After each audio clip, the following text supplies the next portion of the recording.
Krystal, what are you taking a look at? Well, Israeli liberal news outlet Haaretz just published a piece for their Hebrew language audience that reaches breathtaking new levels of dehumanization and tone deafness. The piece was highlighted and documented by a Twitter user called Gawanmac. Quote, Haaretz has published in Hebrew, not English, an incomprehensibly vile article in the style of a lifestyle cooking feature about Israel soldiers finding and cooking with ingredients in the kitchens of Gazans who had to flee their homes and are now starving. I was also able to pull up the article and use Google Translate to verify the content is indeed as represented in this Twitter thread. Basically, for this feature, they interview several IDF soldiers about how they scrounge around in the bombed-out homes of Gazans, combine these pilfered goods with their own rations, and then prepare bountiful feasts that help them take a much-needed mental break from all of that hard genocide work. It's replete with images of these thieving chefs and the culinary delights that they concocted in the family homes of terrorized Palestinians. Just take a look at this scrumptious dish that the article labels bruschetta a la Gaza. I guess the scent of smoking ruins, death, and ambiance of utter devastation really brings out the flavor, doesn't it, guys? Here we see some war buddies sharing a meal with the caption, "War meal." We understood that it is possible to fight and take part in campaigns and yet eat well, and this became the story of our unit. How heartwarming. A little time away from raiding hospitals and terrorizing children to cherish a basic life necessity, which you are currently denying to the entire Gaza population. The story of your unit being the elaborate meals you prepare as you impose on Gazans a story of a daily search for scraps. Any concerns about the war crime-laden context are shrugged off by both writer and soldiers.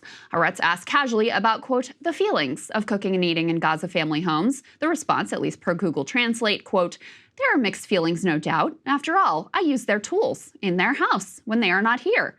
But on the other hand, we have to eat. In the end, the urge and desire to eat increases. It is important to clarify that these are abandoned houses, some of them destroyed or destined for demolition. And this is the way the IDF fights in Gaza. Oh yes, we are well aware of how you fight in Gaza. Back in December, the Wall Street Journal reported that a full 70% of Gazan homes had either been damaged or destroyed, part of the complete destruction of civilian life that has been one of the actual primary goals of the Israeli response. That's part of the context in which this glossy lifestyle feature was produced, soldiers quartering and pilfering in the very homes they've forced families out of through sheer terror. The other context is the mass famine that these soldiers are helping to impose on Gazans as they steal the food from their houses. In fact, we just learned this week from the head of the World Food Program, Cindy McCain, that children in Gaza are now actually dying of starvation. Here is Senator Chris Van Hollen revealing this horror on the Senate floor, just before, of course, still voting to fund the war criminals. Yesterday, I began to hear reports of people who have actually starved to death in Gaza. So earlier today, I asked the head of the World Food Program, former American Ambassador Cindy McCain, about these reports. I sent her a note, text message, asking about reports that some children have now crossed the awful threshold from being on the verge of starvation to dying of starvation.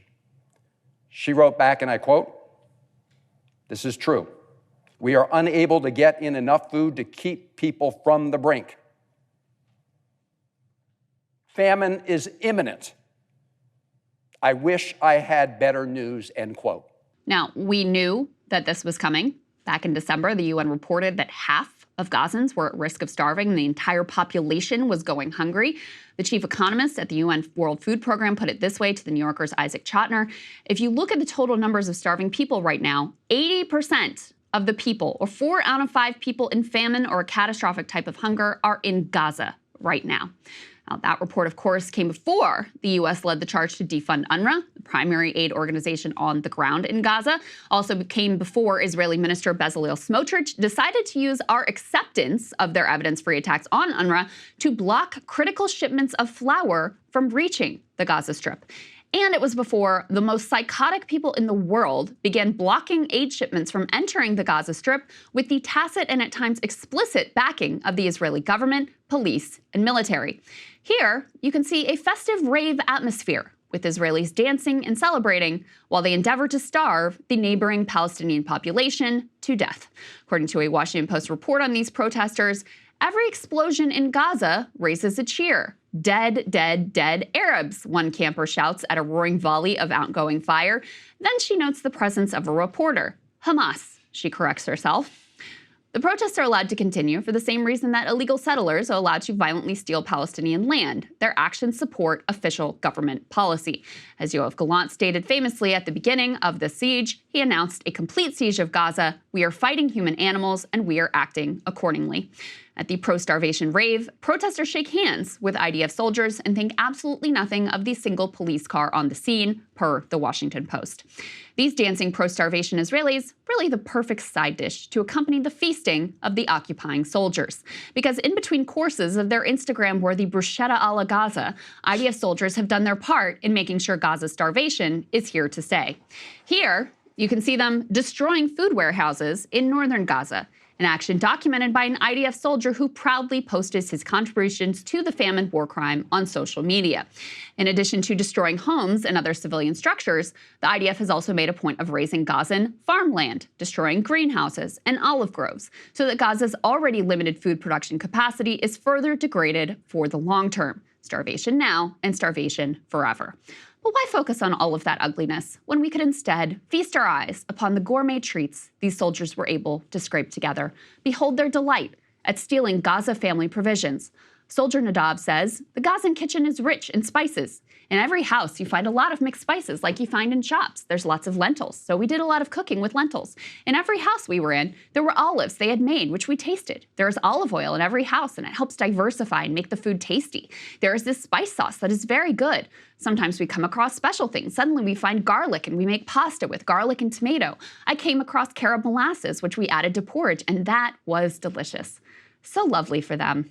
Meanwhile, the Gazans, who have survived the terror of bombardment and Nakba 2.0, have told reporters that they have been reduced to eating grass.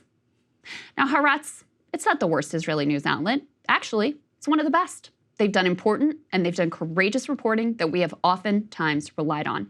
That even Haaretz could casually publish this appalling, repellent trash speaks to just how thoroughly Palestinians have been dehumanized, how blinded Israeli society is by apartheid and militarism, and how oblivious they are to the way the rest of the world views their actions with utter and complete revulsion. And Saagar, I think it's a bit of a tell that they at least knew. Hey guys, if you want to see what I had to say to Krystal's monologue, not just this one, all of them, going back to the very beginning, become a premium subscriber today, breakingpoints.com.